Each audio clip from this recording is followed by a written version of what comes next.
FBI has now taken cell phone tracking to the next level with a system called CAST. It stands for Cellular Analysis Survey Team, and my next guest knows it well. Tracy Walder is a former special agent with the FBI and former staff operations officer at the CIA's Counterterrorism Center. She's used cell phone towers to locate suspects in the United States and overseas, including terrorists. So, Tracy, for lack of a better description, it's almost like if you're a monkey swinging from trees, you leave the one cell phone tower just as soon as the next one comes into closer approximation. And that's effectively what your phone is doing as you move from tower to tower as well. Shouldn't we therefore know where Ethan and Xana were if they had phones on them, and I'm guessing they did, in that 4-hour and 45-minute block where apparently there just doesn't seem to be a timeline for them? First of all, thank you for having me, Ashley. And it's, you know what, it's funny, I just used this exact technology actually to arrest 3 fugitives 2 summers ago. And so it works. And one of the things I've always said about this particular crime is I am very shocked that we haven't solved it because of the propensity of 20-year-olds to use cell phones. And so I would think that cell phone data would be very, very critical in terms of locating particularly Xana and Ethan. But on the flip side, you know, an absence of data might also indicate a suspect as well. So tell me a little bit about the CAST group and how sophisticated and advanced they are, because I've been covering trials for a long, long time, and cell phone pinging often is evidence in a trial, but then sometimes it's really questionable and some things have been overturned. So is it getting better? Is it great? And could it really be a boon to this case? So I think it's getting better. Obviously, it has had some challenges in court, and I think any new technology is going to do that. It's going to be challenged in court. DNA was challenged in court when it first came out. Now it's really the gold standard. And I think this technology will emerge as the gold standard because rather than really just looking at one cell phone tower, it's really geolocating the data from multiple cell phone towers, which does give a more accurate location of someone. However, it's very, very new.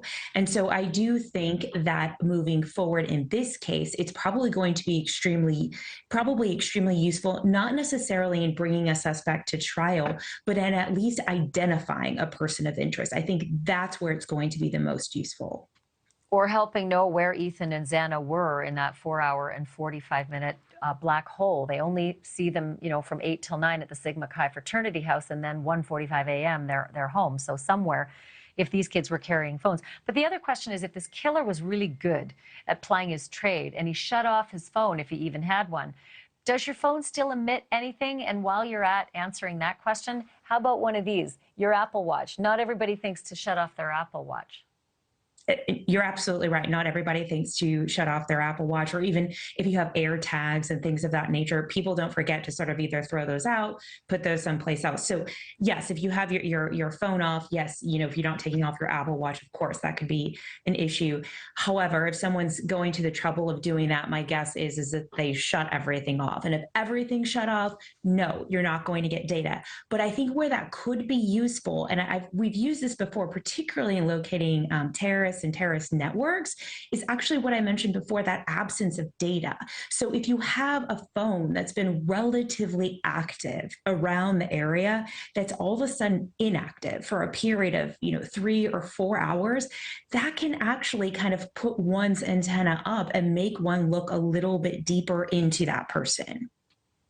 30 seconds left, but if the kids had a Wi-Fi network in the house, as I am certain they must have, and the killer had been there before and had been on the Wi-Fi at some point, that phone would have automatically connected to the Wi-Fi.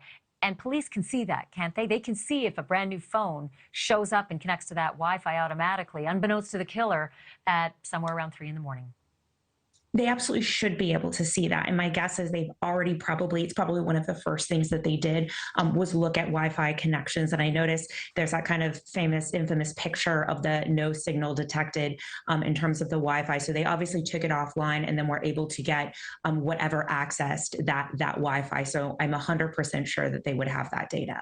I hope so, Tracy, but I watched a question come at a press conference where a reporter asked that, and it looked like it was Greek to the officer who answered. In fact, the officer answered something like, we're getting video in all the time in submissions, as though they absolutely had no idea what was going on. So I really hope what you're saying happened. Tracy Walter, thank you so much. Thank you for